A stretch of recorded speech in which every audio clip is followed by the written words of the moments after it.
سلام الله عليك. قبل ما نبداو ما تنساش دير لايك لي كومونتير زوين وبارطاجي هذا الفيديو مع صحابك. الفيلم ديالنا كيبدا مع اوتشوي اللي غيكون جالس حزين وكيكتب رساله لمرته اللي مات، وهاد الرساله غادي يكون معبر فيها اللي هو توحشها بزاف، وغادي نعرفوا ان اوتشوي خدام مع واحد الشركه ديال البترول وغيكون مسؤول على قتل الحيوانات المفترسه اللي غتكون كتهاجم العمال ديال ديك الشركه البتروليه. واحد النهار من كثره الحزن ديالو غادي يحاول انه يفني راسو، ولكن في الاخر ما غاديش يكمل هذا الشيء وغادي يتراجع في القرار ديالو. واحد اليومين من بعد اوتشوي غادي يعرف باللي كاين واحد العاصفه جايه، والشركه غادي تحاول انها تديهم من تما بالطياره على ود العاصفه. وفاش غادي يكونوا غاديين غادي تشدهم داك العاصفه الطياره وغادي تبدا تحرك داك الطياره بالجهد، وكل شيء غادي يكون خايف ومتوتر بزاف من هذا الشيء. اوتشوي غادي يلاحظ ان هذه العاصفه الجديده من المحتمل انها تطيح الطياره حيت ما كيبان والو على برا. شويه البيلوت غادي يفقد السيطره على الطياره وداك الطياره غادي تطيح، واوتشوي غادي يشوف السينتا ديال مراته وهو في الطريق للارض. الطياره غادي تهرس وغادي يطيح في الارض وهو غادي يكون باقي حي، وغادي يكونوا طاحوا في الثلج. شويه غيبدا يسمع واحد الصوت ديال الاستغاثه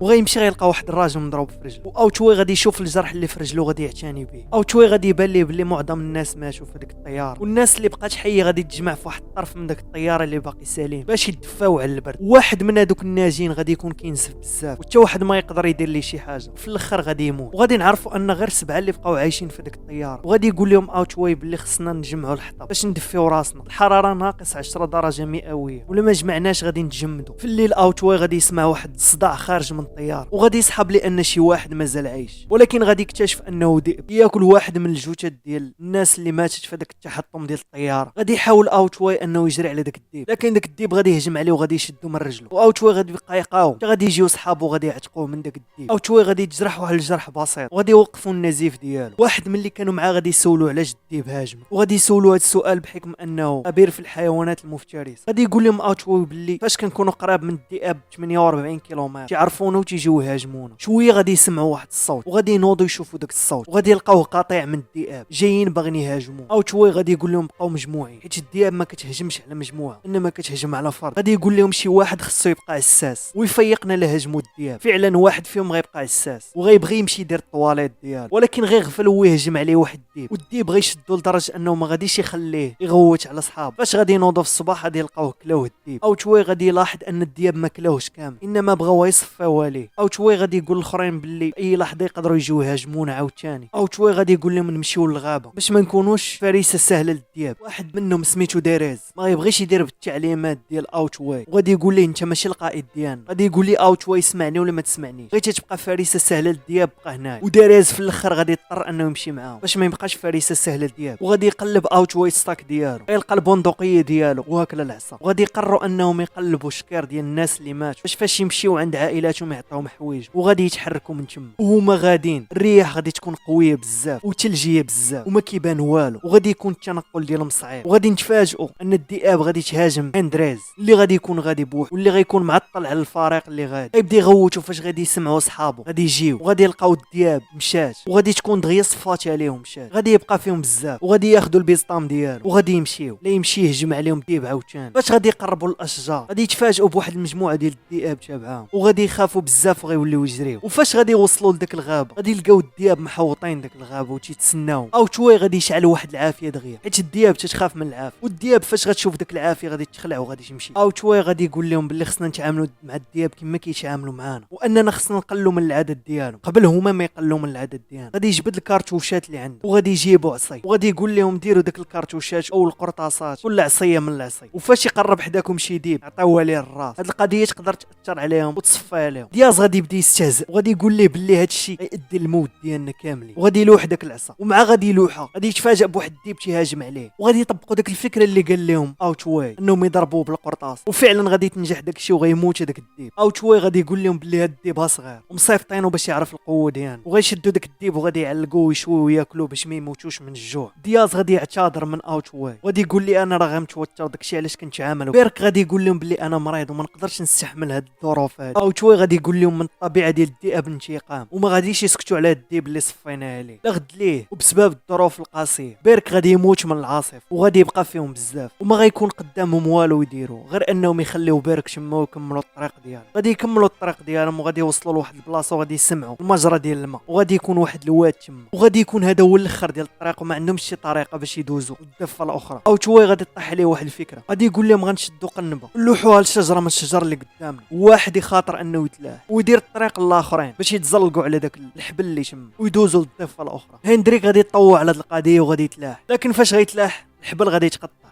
ولحسن الحظ غادي يشدوه ويعتقوه. الخطه ديالهم غتنجح وهندريك غادي يربط داك الحبل في الشجره. دياز اول واحد غيكون داز واوتشوي غادي يقول اللي بقى اللي هو تيخاف من المرتفعات وغادي يبقى اخر واحد. تارجت غادي يمشي قبل منه وفاش غيكون غادي يطيحوا ليه النضادر ديالو وشويه غادي يتقطع الحبل اللي هو فيه وغادي يطيح للارض موتو.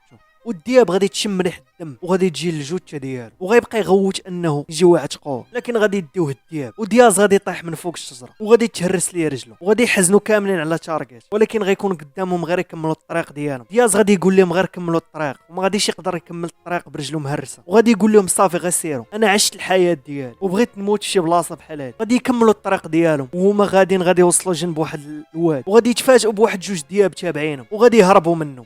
الدياب غادي يتبع هندري وهو هارب منه من رجلو غادي تهرس وغادي يطيح في واحد الحفره وداك الحفره غادي تطيحوا في الواد وداك الواد غادي يكون فيه الحجره بزاف. او شويه غادي يجري باش يعتقو، ولكن فاش غيهبط الواد غيلقى رجليه واحله في واحد جوج الحجرات. او شويه غادي يحاول يعتقو بكل ما اوتي من قوه، لكن هندريك غادي يكون واحل في ديك الحجره مزيان ومع الماء غادي يخنقو وغادي يموت تما. او شويه غيكون ما عنده ما يدير، او شويه غادي يحزن على صاحبه بزاف، او شويه من هادشي غادي ينهار بزاف حيت كاع صحابو اللي كانوا معاه ماتوا، ولكن غادي يقرر انه يستجمع الشجاعه ديالو ويكمل الطريق. من بعد بزاف الساعات ديال المشي غادي يريح انه يرتاح وغادي يجبد البزاطم ديال صحابو وغادي تشوف التصاور ديال عائلاته وغيبقى يبكي على المصير ديالو. شويه غيلقى ديك الرساله اللي كتب لمراتو في الاول، غير تا غادي يوقف عليه واحد الديب تما، واحد الديب كبير وغيبقى يتخيل مراتو وهي تقول ليه ما تخافش.